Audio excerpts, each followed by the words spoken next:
Hey guys, welcome to another episode of The Vinyl Den, your channel for record collecting by record collectors. I'm Nick. Today, I'm talking about some of my favorite albums of the last 50 years.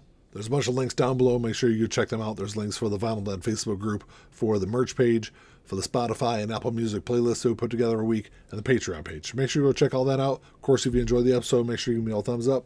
Hit that subscribe button down below. Make sure you hit that notification bell so you're notified every time I release new episodes. So actually, this is an idea I'm borrowing from a couple other YouTube channels. Looks kind of like a fun idea. I'm going to kind of put my own spin on it a little bit, but over the last couple of months, I've seen several videos like this popping up on YouTube. But what I'm going to do is I'm going to look at my 10 favorite albums from the last 50 years. But it's not the 50 years overall. I'm only going to pick 5 years, and I'm going to pick 2 albums from each one of those years. So I'm looking at 1973, so albums celebrating their 50th anniversary. Looking at 1983, 1993, 2003, and 2013. Of course, with a topic like this, I'd love to know what you guys think. Make sure you drop me a comment down below. Let me know what your favorite albums are of these years. So I'm going to go way back 50 years to 1973. Of course, I can't talk about albums from that year without talking about my favorite album of all time. Of course, that is The Dark Side of the Moon by Pink Floyd. The funny thing is, this wasn't always my favorite album. When I was younger, probably 15, 16 years old is when I really started listening to Pink Floyd. And I was always a bigger fan of The Wall. I would listen to The Wall, at least a few times a year, every several months or so. But I would only listen to maybe 2 or 3 tracks off of Dark Side of the Moon. Definitely Breathe and probably Money were like the 2 big tracks I would listen to. And that was kind of it off the album. It wasn't until I was in my mid-20s till I really sat down, gave this album the attention it really deserves, and I've been in love with it ever since then. Easily my favorite album of all time. The other album that I've got from 1973 is along the same lines as Dark Side of the Moon. It took me a long time to get into this album. This one was a little more recently. It's probably been within the last 5 or 6 years when I really started getting into this album. But it's Goat Head Soup by Rolling Stones. I've been a big Rolling Stones fan for a long time. I've been a little bit more of a fan of the Rolling Stones than the Beatles, especially like their 60s stuff. But with Goat's Head Soup, of course I knew Angie was the one track I knew off of this album. And it wasn't until, I'd say when I really got back into collecting vinyl back in like 2018 is when I really started digging more and more into the Rolling Stones catalog. And this album just instantly hooked me. So I think 1983 was a really interesting year for music. You had this like transition from what was going on in the late 70s and, this kind of rebirth that was happening in the early part of the 80s where, disco was dead and you had the rise of punk to, the early 80s. You saw this huge, change and transition to new wave and all the stuff that was going on in between. I think this next album is a great example of that transition. I think it's a really underrated album. This artist is known for a lot bigger albums than this, but it's Let's Dance by David Bowie.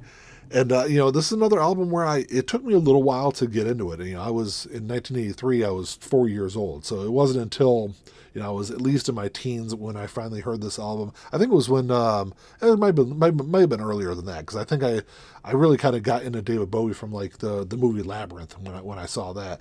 And I've always loved that soundtrack. And from that soundtrack, I discovered, of course, all the stuff he did in the 70s and also Let's Dance. And this is an album where, there's a couple of tracks on here he's kind of known for, but there's so many like great deeper cuts on this album that, it's one that if you haven't listened to it in a long time, I really recommend going back and listening to it.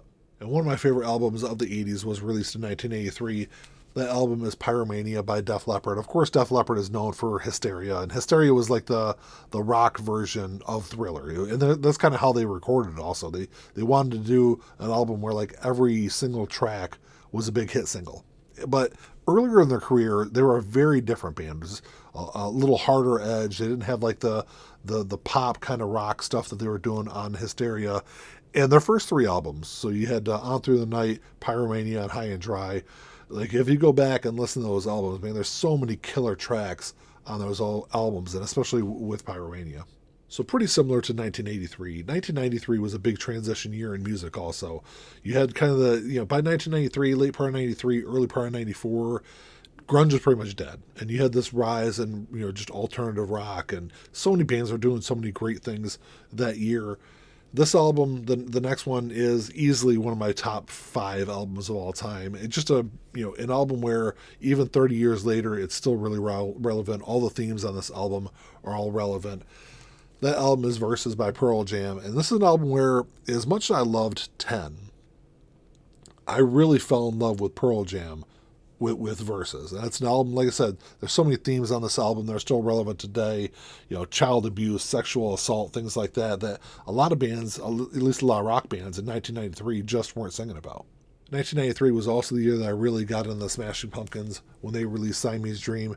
This is an album that kind of took me a little bit to get into. I'd listened to Gish. I think Gish came out in 1991, I think, so it was probably sometime in 1992, mid to late part of 1992 when I listened to Gish. I like some stuff off of there. But when this album came out, I was blown away by it. It's just an incredible album. And from here, it would only get better. When they would release Pisces is Scary, which came out in 94. Of course, that's a compilation album. It's not technically a studio album. And then, of course, with Melancholy and Infinite Sadness, just an incredible trilogy of albums that Smashing Pumpkins would start with this album. So fast forward 10 years to 2003, I was in a very different place in my life. I turned 24 that year. I'd gotten married the year before. Just musically speaking, I'd been through this like almost 10-year long journey through punk and ska. And that's primarily what I listened to in like the late part of the 90s, early part of the 2000s. So both my picks are definitely influenced by that. And the first album is a really interesting album. It's one that, I was instantly kind of hooked on. And then I kind of didn't listen to it for a long period of time, like at least a good several years. And then once I picked it back up in like I think it was probably 2010, 2011, maybe even a little before that. It might have been like 2009 when I got back into it. I like completely rediscovered the whole band all over again. And the album is Before Everything and After by MXPX. And MXPX has been at least since like 97, 98, been one of my favorite bands. But after this album came out in 2003, like I said, I was going through a lot. I had my first kid in 2004, so like I had a lot of like life stuff going on, and I really kind of drifted away from MXPX. And it was, like I said, 2009, 2010, around that time when I kind of rediscovered this album. And, it's probably since then one of my most played albums. Also released in 2003 is an album that, outside of The Dark Side of the Moon, is probably my second favorite album of all time. And I know people love other albums from this band, and this album, people are really down on it just because it's different than a lot of the music the band had released earlier. But the album is Untitled by Blink-182, and it's just an album that I've listened to this album, since it was first released. It's probably been every other week listen for me for the last 20 years. And it's just, it's very different than what Blink-182 had done on the first couple of albums. So of course, they started with Dude Ranch. When Travis joined the band with Enema of the State, the band just went into the stratosphere, became one of the biggest bands in the world there for a few years. Take Off Your Pants and Jacket, which was released in 2001, kind of along the same lines. Very, very pop-oriented or pop-punk-oriented. It was also kind of a darker album, and they went even darker with this Untitled album. It's just a great album. Like I said, easily one of my favorite albums of all time. So that brings us down to 2013. And to be completely honest, I had to actually dig and figure out what albums came out that year, because off the top of my head, I couldn't think of anything to really pick for that year. But once I started going through my list, there was easily two albums that really stood out to me. The first one is the only one that's not a rock-oriented album in this list, and that is the Marshall Mathers EP2 by Eminem. And I think Headlights was the one big track off this album that really kind of drew me to it. And the more I listened to this album, man, the more I love this. Eminem's easily my favorite rapper of all time. And just it's an album that, I think is really kind of gets lost in his discography. And then the last album on my list is one that, I don't think deserves the hate that it gets. It's the album that really kind of brought me back to this band. And that album is Lightning Bolt by Pearl Jam. And Pearl Jam is a really interesting band because, outside of the first three albums, so 10, Verses, and Vitalogy, I've always listened to those three albums. But really, after Vitalogy, I really lost track of the band. I really got into punk, really got into ska, went down some different musical paths, and really, like I said, really lost track of Pearl Jam. It wasn't until Lightning Bolt came out in 2013 that I rediscovered my love for Pearl Jam, and it really got me back into listening to all those other albums that came out after Vitalogy. And it just, like I said, it's an album that got a lot of mixed reviews when it came out, but there's so many great tracks on here that are like deeper tracks that I think are just as good as a lot of the other stuff that Pearl Jam has released in the 2000s.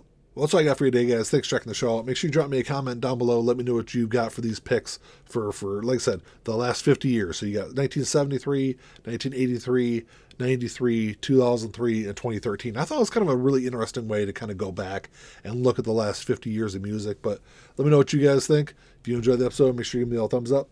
Hit that subscribe button down below. That's all I got. Until next time, keep on spinning. Peace.